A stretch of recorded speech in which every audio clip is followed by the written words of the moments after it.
This is Reverse Engineered. Hey everyone, my name is Jon Penland, and Reverse Engineered is brought to you by Kinsta, a premium managed hosting provider. In today's episode, I'm speaking with Aran Khanna, founder of Archera. Aran, welcome to Reverse Engineered. Hey, thank you so much for having me, John. Yeah, we're thrilled you're here with us today. And to get us started, can you introduce yourself to our audience? Yeah, well, my name's Aran Khanna. I'm the co-founder and CEO of a cloud SaaS ISV platform called Archera. We make cloud FinOps uncomplicated, automatic, and low risk for our customers. And uniquely, we sell insurance against the cloud commitment plans, among other things. I'm sure we're going to get into that. Before that, I worked at AWS. I worked at Azure, unsurprisingly. And I was also a researcher in deep learning and privacy and did some fun digital privacy projects that I'm sure we're going to talk about as well. Yeah, absolutely. So I do want to start off by talking about Archera, which is what you're focused on today, recognizing that a lot of our listeners are not going to be developers or engineers. Can you describe what it is that Archera does in layman's terms? Yeah, very simply, when I was at AWS, there were tons of resources, like VMs and managed services, things like Managed WordPress, for example, that customers were able to buy through the platform. And they could commit to resources in different ways, save money in different ways. It was very complicated. And really, what we're trying to do is make that process really simple through automation and make it really low risk for customers through insurance. So we're sure that, even if our robot messes up, we have a contractual obligation that we will, save you money, not leave you on the hook with anything. So, that's kind of in simple terms what we do for businesses, make it way easier to save money and super low risk to commit to resources using our, insurance that we uniquely developed for the public cloud today. So Azure, AWS, Google. Yeah. So moving, I guess, one step closer to your actual customers, I think that's a great sort of layman's high level explanation. A lot of our listeners are going to be a little bit more familiar. And so I'm just going to use Kinsta as an example here because we use Google Cloud. Our entire platform is built on Google Cloud. We don't work with anybody to optimize those costs. We do have committed spend contracts. We're familiar with all those different things. How does Archera work with a company like Kinsta to help us optimize what we're spending in the cloud? Yeah. So, there's a lot of ways just in Google today that you can see what you're spending. Mm-hmm. And, it's pretty good at showing you what you spent yesterday. And even if you spend the time and invest in visibility, you can, really get granular in terms of where the spend is coming from. The problem that I saw when I was at AWS was that we had these awesome vendors doing visibility and native tools for visibility, but, customers still couldn't accurately plan and predict. And because of that, they couldn't automate. And, with Google, for example, and with all the public cloud providers, you're billed by the second for the resources you're consuming. So your optimization happens to be when your developer gets to it. It's a one-time thing, maybe once a quarter. And all the time that you're not acting, you're losing money. So without good prediction, which is the first piece of what we do, you can't really automate effectively, particularly around things like commitments that don't impact your underlying applications, but can really heavily impact your spend. And then finally, without the confidence to commit to a really high level, you're not going to drive meaningful savings. And how do we get that confidence? It's really through this insurance product that we provide. So when we come into an organization like Kinsta, we install with a pretty least privileged, restricted credential that just lets us see what's going on in the bill. We'll help you build a pretty good forecast with uncertainty and all that of your future usage. Put an automation plan in front of you. The platform will, do a lot of this automatically for you. It's pretty self-service. And you can see, hey, this is what the plan is from Google today. This is the plan that Archera can give us, incorporating their forecasting model, what they think an optimal blend of commitments are, and the risk that I'm willing to put into this, given that they give me insurance and have a bunch of ways to de-risk that for me. And you basically get an apples to apples of what you're saving today and what with the automation and all this fancy stuff, you can click a button and save tomorrow. So it's very simple. We try and make it an easy button for a small company like yours to really get the leverage of having a full-time person working on this without that cost. Right. Well, that was going to be my next question because we don't have a full-time person working on this, but we do have a couple of folks who routinely, and by routinely, I think we're down to daily, are logging in, looking at our spend, buying new commits, and trying to really optimize how much we're spending, because the difference between, for those who aren't buying directly in the cloud, the difference between committed spend and just on demand is it can be like a factor of 3+, right? So it's a huge difference in cost. So I guess the potential selling point for a company like Kinsta, which I have a feeling is close to optimized, the other benefit there then would be time savings. Because right now we are building out our own billing dashboards with APIs to make sure we understand what's going on. We have people logging in and buying commits all the time. And so it sounds like maybe you're offloading some of that workload into software. Exactly. So, we kind of have three pillars that we think about in the platform. One is cost attribution, reporting, budgets, forecasting. We essentially want to, give that away for free to our customers. We think that there's a lot of companies that I saw at AWS that charge 1 to 3% of your bill to go do that for you across, all your platforms. I thought that was a little usurious. Like, this should be something that's a really good version that, helps you build good forecasts of the future, could be free with. Then the automation piece, we want to make that a flat, simple, easy rate. No percentage models, which misalign incentives there. So it's pretty cheap. And then really where we make the money is where we share risk with the customer. So right now, I'm assuming that there's some workloads that you don't want to commit for all that time. If you have seasonality, for example, in your business, that stuff you just run on demand. Well, we have a product, for example, this isn't on Google today, but we have it in AWS where we can say, look, commit to us for 30 days. And you can cover 100% of that and have a capacity commitment against it. And, we have gaming customers, we have e-commerce customers, they have those busy months, right? And then as soon as you don't need it after those 30 days, you can give it back to us or hold it as long as you need to. Maybe that spike is the starting of a new era for your business where you just keep growing. Who knows, right? But it's that additional flexibility, those new strategies that we unlock that really for an advanced team like yours would be the driving factor. And also that's where we think in the limit, we want to make all of our money by actually sharing risk with the customers, by putting skin in the game instead of helping you use the Amazon or Google or Azure tools better. Yeah, no, you're right. Most of our spend is pretty predictable, but we do have some spend that if it's tied to like a single user or a single customer on our platform, it's just too risky for us to commit to that spend on a 3-year basis or even on an annual basis. Because our terms with our customers say, hey, you can leave anytime and we'll give you a refund of unused fees, right? And so because we don't have that commitment up front from our customer, if some of that spend is tied just to a single customer, it's just way too risky for us to commit without some sort of insurance that protects us against that risk. So that makes a lot of sense. So kind of looking at Archera, backing up a little bit, what does the company look like today? Where are you located? What's the size of the team? Are you in an office? Are you remote? What is the sort of shape of the company itself? Yeah, I mean, the company is about 3 years old. We raised our Series A in the back half of last year. I think around the beginning of October of last year is when we announced it. And, we're 20 people now distributed across 3 major geos, but, it's a remote first company. When we raised our seed round, it was February of 2020. So the first big hires we started to make were all over Zoom. The business was essentially born over Zoom in many ways, or rather grew over Zoom kind of through its adolescence, which is where we are today. And the 3 major hubs are Vancouver, Seattle, and Austin, Texas right now. Some folks just are nearby. We have people in Phoenix, for example, and they're associated with our Austin hub. But yeah, we operate completely remotely. And, we have a number of large enterprise customers, as well as tons of smaller startups, maybe like Kinsta, potentially using us, right? Largely geared to AWS, but we have kind of Azure in a public beta, and we're working on getting Google kind of to the point where we can offer all the great insurance stuff, like the 30-day commitments by the end of the year.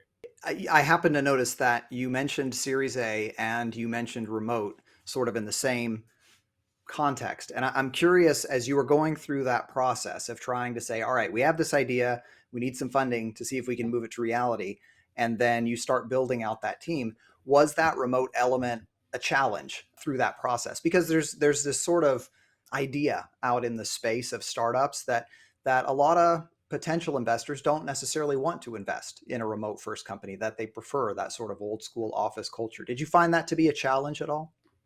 No, I don't think so. And particularly in the infrastructure space, especially with all of these open source products that become infrastructure companies, remote first, I think, is built into a lot of the DNA of the investors. And the investors we have are very familiar with the space. They invest in infrastructure, dev tools, etc. So I don't think it raised any red flags. I'll just tell you from an operational perspective, though, I'm more old school than I might come across, because we have most of our leadership sitting here in Seattle, for example. We can go into the office. We do have an office here that's half a fulfillment center for swag, but the other half is whiteboards, because there is a lot of value to coming and collaborating in person. But there's no reason to go into an office if you don't have a reason to be there, just to sit in the aura of other people. It doesn't make sense to us. So we try and throw team events like happy hours and, quarterly retreats, things like that to get people together. And, people will come together and fly to an office, like, flew to Austin recently to have a design jam with the team down there, especially Yeah. now that things are opening up.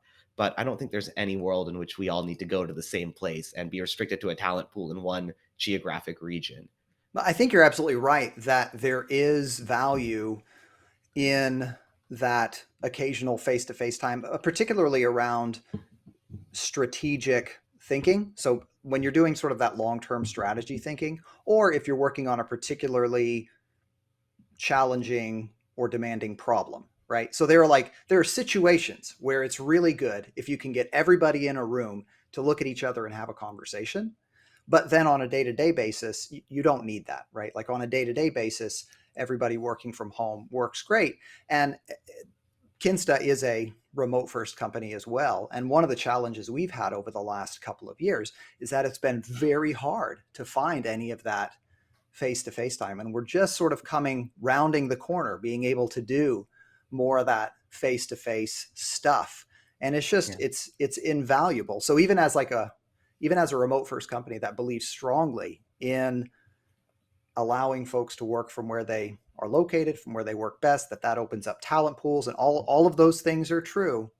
It's also really important occasionally to get folks in the same room. It sounds like that's been your experience there at Archera as well. I think so. Largely, especially at the early stages, for things like brainstorming and long-term planning, things like that, it's very much invaluable to get people in the same room to sync up, and also to, just build team trust, because I think it erodes a little bit over Zoom when it's, so sparse, right? And I think the other thing that's been a pleasant surprise for me just in the last few months is the conferences are back, and seeing, particularly my sales team there has been fantastic. We are kind of distributed on that side of the house, and seeing everyone in person, I think helps, build a lot of that camaraderie. Yeah. It's funny that you mention erosion of trust over Zoom. The way I think of it, there's like this pyramid of building rapport with a colleague, right? Like the lowest level is purely text-based communication, right? Probably the lowest level is like email, right? And then you get to Slack or something where you might have some real-time conversation, but it's still all just text, typing back and forth. And then like the next level in that pyramid is something like a Zoom call or a Google Meet. But even at that level, you still haven't reached what you achieve where you're in person. And what I found to be true for myself is that particularly folks who I might not naturally gel with the best, that meeting them in person completely changes the dynamic of that relationship for the better, right? Because a lot of times there can be little things about somebody's mannerisms or the way that they work or the way that they communicate in writing that is just not working for me. And it's causing our collaboration to not be super effective, to say it nicely. And I've found time and again, meeting them in person, I'm like, this is not the person that I thought I was working with. Right? Like I like this person so much more now that I've met them in person than I did when we were trying to work purely remotely, which to me is just one more sort of, I don't know, weight on the side of the scale of needing to have those in-person connections periodically. Yeah. No, that makes a lot of sense. Yeah. I think our experience is probably similar. We have a bigger organization, so it's like, it's every pair of people, essentially, there's this dynamic. So it grows n squared with the company. I think the more even you can get teams together without you involved, it alleviates the pressure across the board.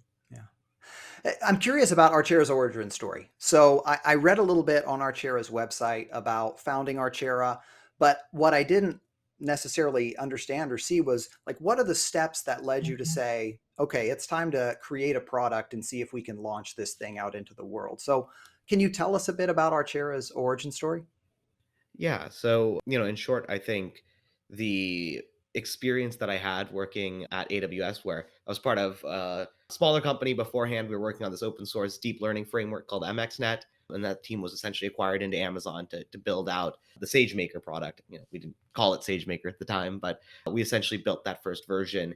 And one of the biggest objections from customers was on the cost. And, actually talking about the insurance, this idea that customers, we were saying, hey, look, you don't use GPUs all the time, but you're buying them and sticking them under your desk. These big deep learning jobs, for the same cost that you're spending on that one GPU, you can do 5 jobs, which is really all your scientists are going to do in the cloud at massive scale, way faster. And the biggest objection is like, look, I can't even handle the commodity resources I'm using today. Why would I let the R&D folks loose on these, you know, extremely expensive GPU instances, and I can't even reserve them because it's just such a bursty usage. It'll take maybe a month or two to train a job back then of those GPUs just running until the thing converges for, even something like ImageNet, because these are like the P2 instances, not as good as the TPUs and all the fancy stuff that we have now. But even then, like big models take a while to train. And so, I thought about like, hey, if you had, no one's training these all at the same time. If you had that insurance, you could really provide a smoothing function for this. And we couldn't get it done within Amazon. Obviously, there's a ton of competing priorities when I started to think about this and talk about it internally. And I saw that all the other cloud vendors were going to have the same issue. So, seeing that gap and understanding kind of what the customer pain was and what that opportunity was, I think, I actually linked up with our CTO, who's my brother, and his background is in quantitative trading. He was at DE Shaw doing algorithms for that. And then he did pricing at Uber. So he was doing the quantitative analysis for the algorithms that price rides in Latin America, essentially. And he basically said, look, we could actually make this a financial derivatives market. There's a way to actually price this and really make this work out. And that's really kind of the nugget of what sparked us to start building the first prototype, which we started kind of incorporated the company May of 2019, had some, hacks around before that, but then really started to land some startup customers with that easy, click of a button, insured basically commitment strategy. And then as that grew, thought that we could raise a seed round for it because the market was big enough. And, the customers that we did work with were seeing a ton of value, right? And we had good revenue from them and all of that. And then obviously fast forward, grow the team, attack more large enterprise customers like a Fortive, which is a big Fortune 500 that we're working with now. Some of these, much more meaningful kind of IT organizations.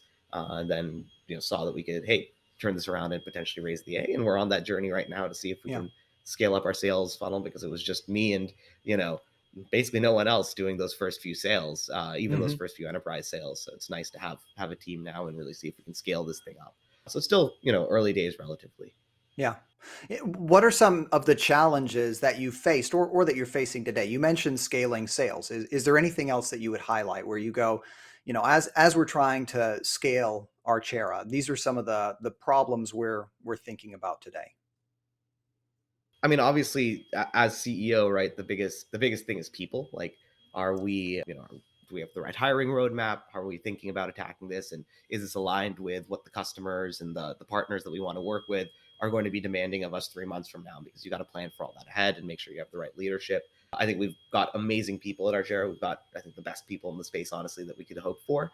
And particularly on the leadership team, we have some very strong leaders, but it took us a while to hire those people. And we have other people we want to hire, and it's going to take a very long time, equivalently, because I think especially at the early days of the business, bringing in the first few leaders, and obviously we made mistakes here in the early days, like back in 2020 and 2021, but that's very painful for the business to get it wrong. So I try to spend a lot of my time thinking about getting it right on that side. And then, obviously now we have a great VP of engineering who's got an amazing product sense, but making sure things are right on the product side and the vision and the roadmap is sort of all there. But I think between those two things, that's what I spend a lot of my time on, and that's what I think are the challenges that I see. But everyone's working with their own challenges within the business. You ask my CTO on the technical side, there's another set of very thorny challenges around risk modeling and things like that he has to take into account. But it's exciting. Yeah, I think hiring is one of those challenges that if you haven't gone through that process before, you probably don't appreciate how difficult that can be. It can be very difficult to, there's just so many challenges tied up with it. How do you identify tasks that you're going to hand off? How do you craft those into a meaningful position? How do you identify the right folks? And it's very easy to get that wrong. It's very easy to, not hire a perfect person. And when you're a small team, every wrong hire is amplified, right? Is magnified. If you're a team of 500 and you have a wrong hire, it's 1 out of 500 people, even if it's in a leadership role. If you're a team of 20, it's 1 out of 20, right? That's very different. Are there any sort of, I don't know, ground rules or principles that you use as you're going through this hiring process to try and say, okay, these are sort of the things that are non-negotiables for us to make sure that we end up with the right kind of team? Yeah, I mean, I think a lot of it frankly has come just in the last few months as we've started to scale up a little bit more, kind of the headcount on the team.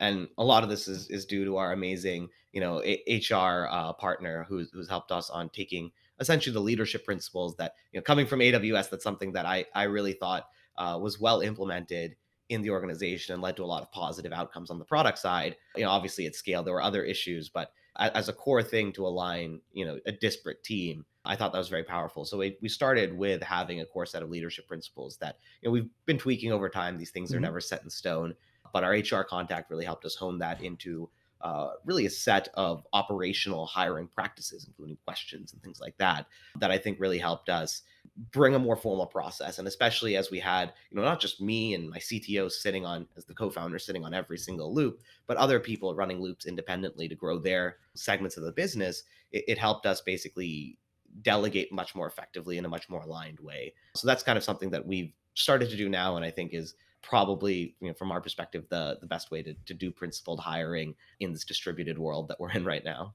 Yeah, I'm curious, and I know I'm putting you on the spot here a little bit, trying to recall things from memory, but do you recall off the top of your head what some of those leadership principles are that you've sort of ingrained into the hiring process to drive that process? So the biggest one is customer first, right? We are a Okay. fiduciary for our customers, right? So that every decision that we try and make is driven by, customer requests. Most of our roadmap is customer requests, and then especially because we're automating and sharing risk with our customers, everything needs to be made in the best financial interest of the end customer, right? Hmm. There's no world in which we would, you know, screw over one customer at the behest of another. For example, we have to be a fiduciary for each and every customer that we service. So that's just one principle that across the organization, I think, operates as our top principle. Another one is extreme ownership, especially in the early stages. I think the ability for someone to say, hey, I'm just going to stick to my lane, even though I see a fire burning over there. Momentum can be really hard. And in a distributed world, momentum can be especially hard to sort of avoid. And something that we want to, do to operationalize that customer first mindset, if the site is broken, for example, or, data is showing up in a way that's maybe not ideal, is have anyone be able to take ownership over that. There's no like guarding your lane. If there's something's wrong for the customer, like you own it if you're the one who sees it, and you can, go and act. Otherwise, escalate it to the appropriate places. But there's no like, hey, I'm not going to act on something if I see something wrong. And we try and empower people to that end internally and operationalize that kind of in a number of ways throughout the company. Yeah. Yeah. I love both of those principles. The idea of whatever you choose to do as a company has to take the needs of your customers as a priority, right? Like those are the first set of priorities that you have to make sure you're taking care of. And then that second idea being extreme ownership. That's something we talk about a lot internally at Kinsta about. I think the way that we have described it a lot of times is it's not your responsibility to solve every problem you encounter. It's not your responsibility to know every answer. It is your responsibility to make sure that problems don't get ignored, right? So if you have a customer and they have a problem, you don't necessarily have to know the answer. You do have to make sure that that problem or that question gets an answer, right? So, and that's sort of Yeah. how we've tried to ask our team to take ownership for their roles and really outside of their roles, really any sort of significant issue they encounter without saddling them with the responsibility for feeling like they have to know everything, right? So trying to find that balance Yeah. between responsibility and realistic ownership of your area of influence. Yeah. I think you put that very well. I like the way you framed it. Backing up a little bit from Archera, I'd love to hear more about your background before Archera. So when did you first get into technology? Is technology something you were interested in growing up, or is that an interest that developed in school, or at what point did your interest in technology sort of Yeah. blossom? So it's kind of funny. I think I almost boomeranged in a way to technology. So I grew up in Seattle. I was born and Mhm. raised here, and obviously kind of grew up around the 90s when Microsoft was growing and Amazon was growing. Actually, my parents worked kind of running these different teams within Microsoft and Amazon. So kind of early days, I knew a lot about the technology industry. I had, all the computers lying around the house that I could play with, got really into video games and things like that. But actually, in terms of my interest when I was in high school, I wanted to do biotech research. I was super interested in Hmm. lab work and like my first internship ever was working at, a local biotech company here in Seattle, building a genetically modified cyanobacteria, essentially an algae that could basically produce free fatty acids, aka biofuel, from photosynthesis. So a way to essentially decarbonize and or maybe be carbon neutral, right? And turn that into kind of usable hydrocarbons. And the cycle times on that bio research was weeks. I have to grow Okay. the algae, put it Mm. in, and sometimes the fungus would contaminate it, and I'm set back a whole quarter. And then I started to meet, especially as I went into college, more of the computational bio guys, and their experiments were getting done in like five Yeah. seconds. So I'm like, what the hell am I wasting my life sitting on a bench doing?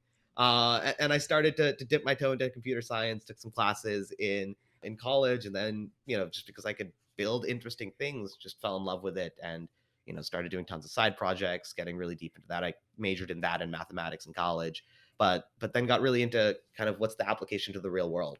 Yeah. I think that was always something that excited me about computer science. I could make an interesting application. I could build something interesting that would actually have impact on the world immediately, rather than years down the line when we set up the bioreactor, in the Pacific Ocean or something like that. Right. Yeah. Why am I growing algae at months at a time when I could be running an experiment where the computer does all the work? Right. Yeah. Exactly. Yeah. It did seem like while you were still in school, you did veer away from biotech into, as you described, how technology comes to bear on the real world.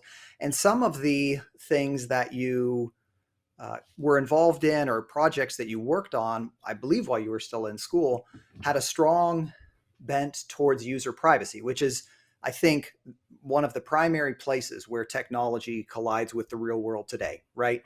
And the things I'm thinking about, there was a Facebook Messenger flaw that you discovered and sort of were able to build a proof of concept, so to speak. And then there was an issue with how Venmo shares information.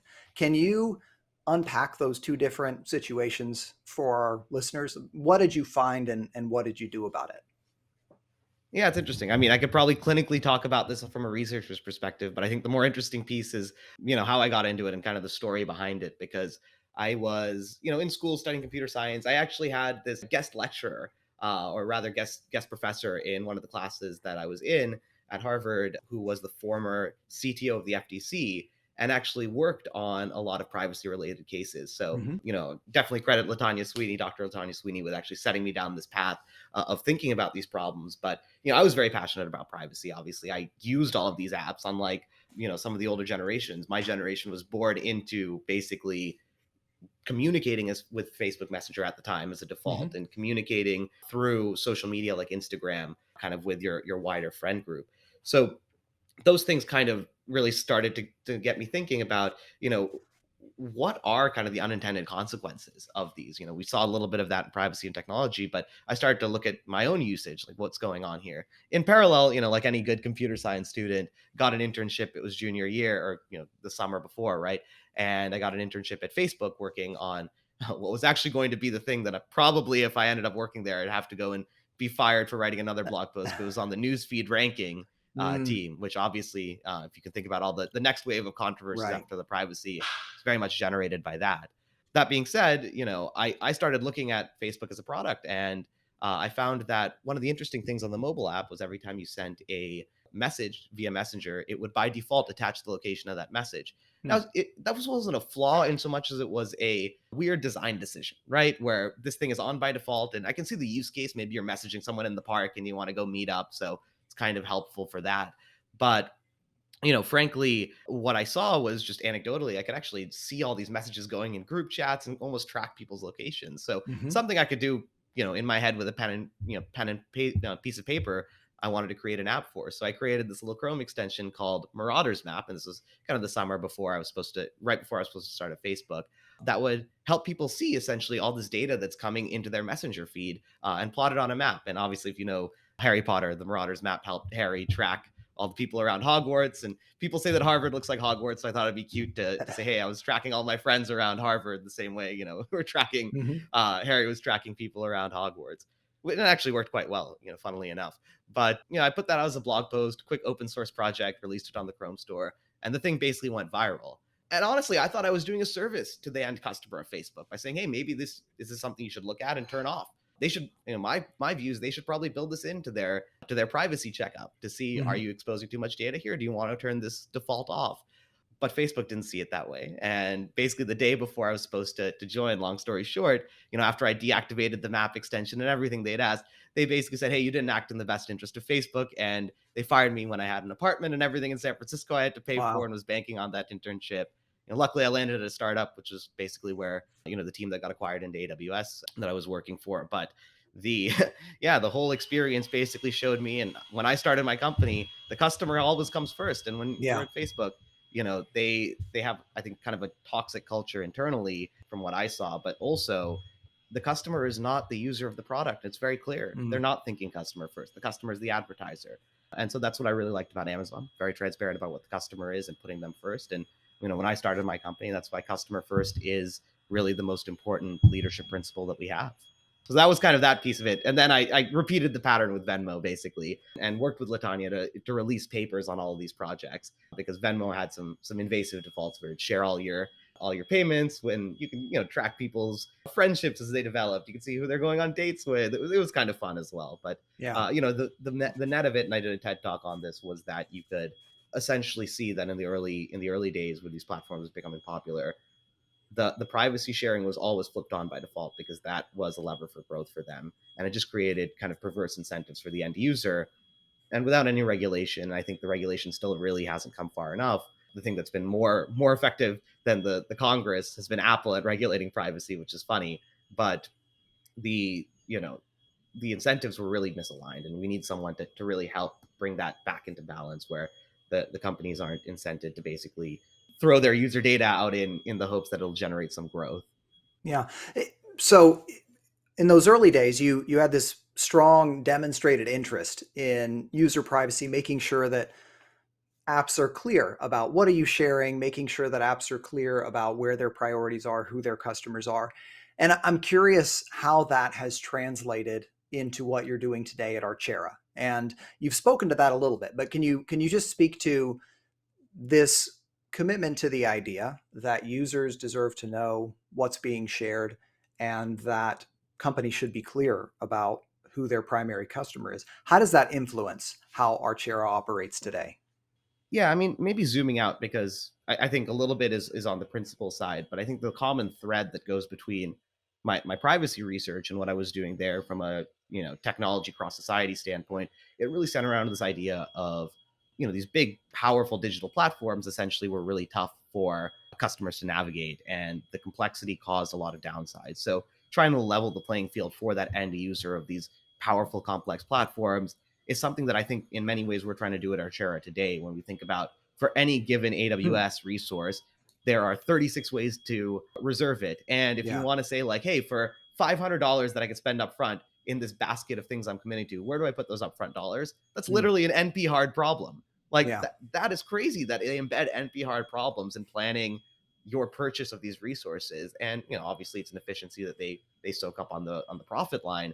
But again, the goal is to really simplify and make the platform transparent to that end customer, so they know what's going on and they can make informed decisions. And I think that's the common thread in kind of the tools I build generally, and what I like to work on, be it in the form of a company or in the form of an Mhm. open source kind of app and proof of concept.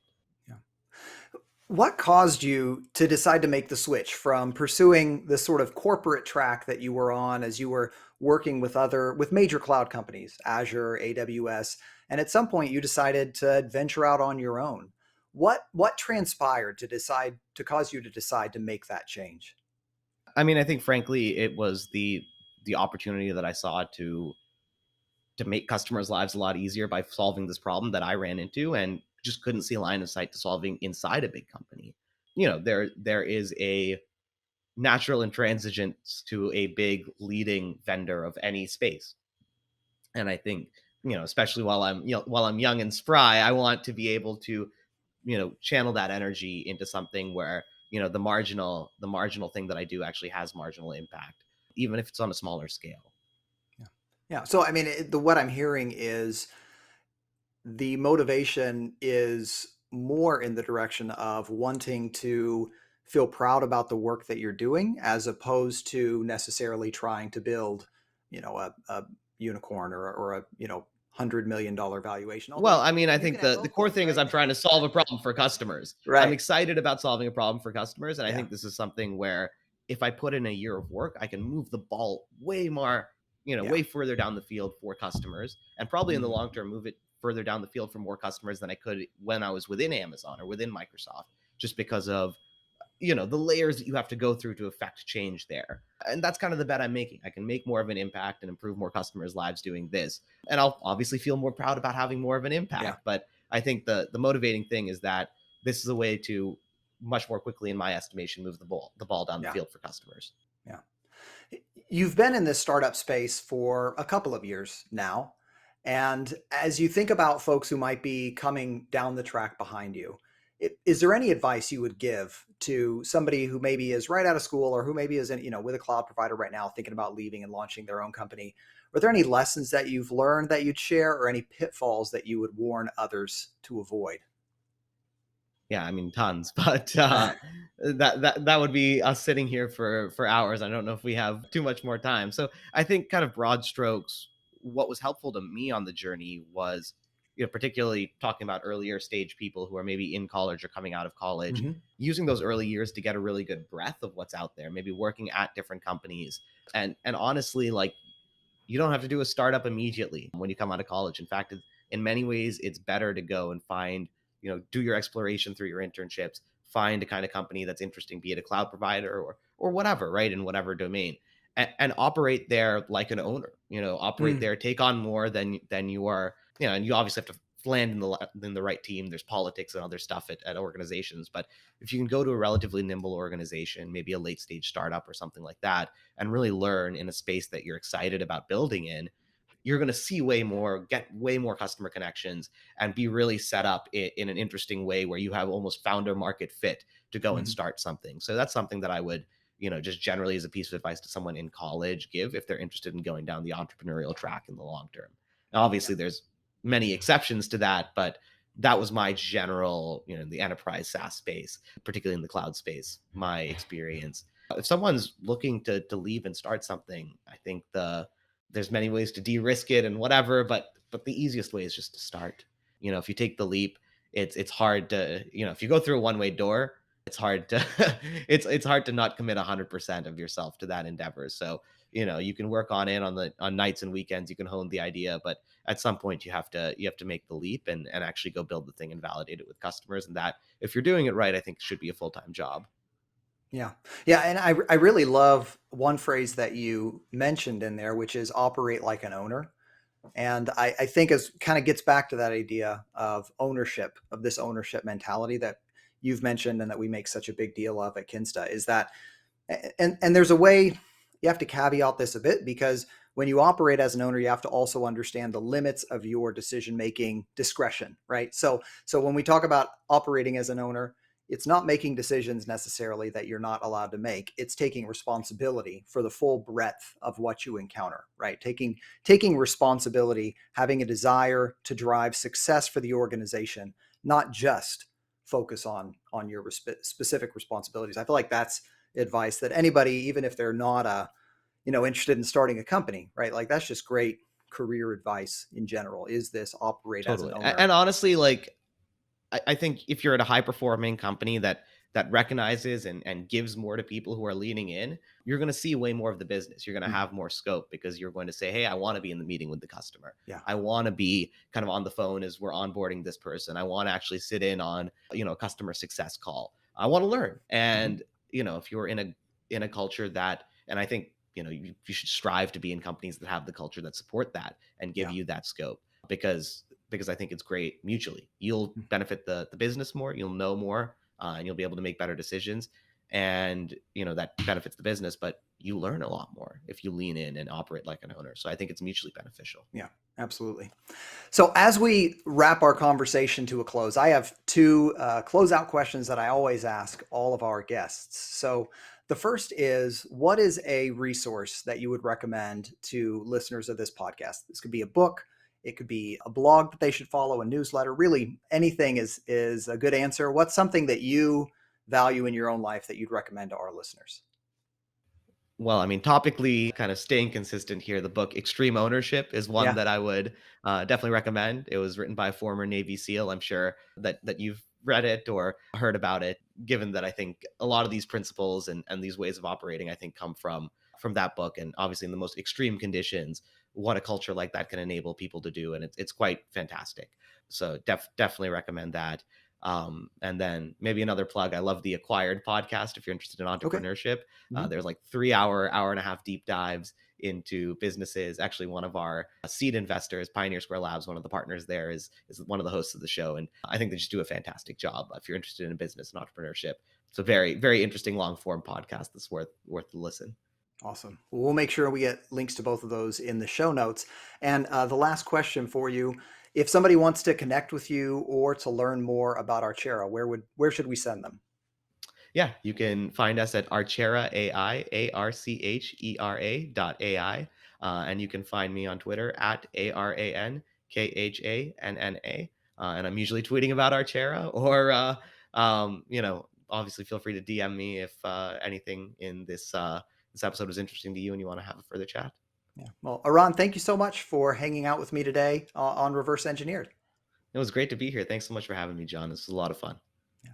And thank you to our listeners. That's all for today's podcast. You can access the episode show notes at kinsta.com/podcast.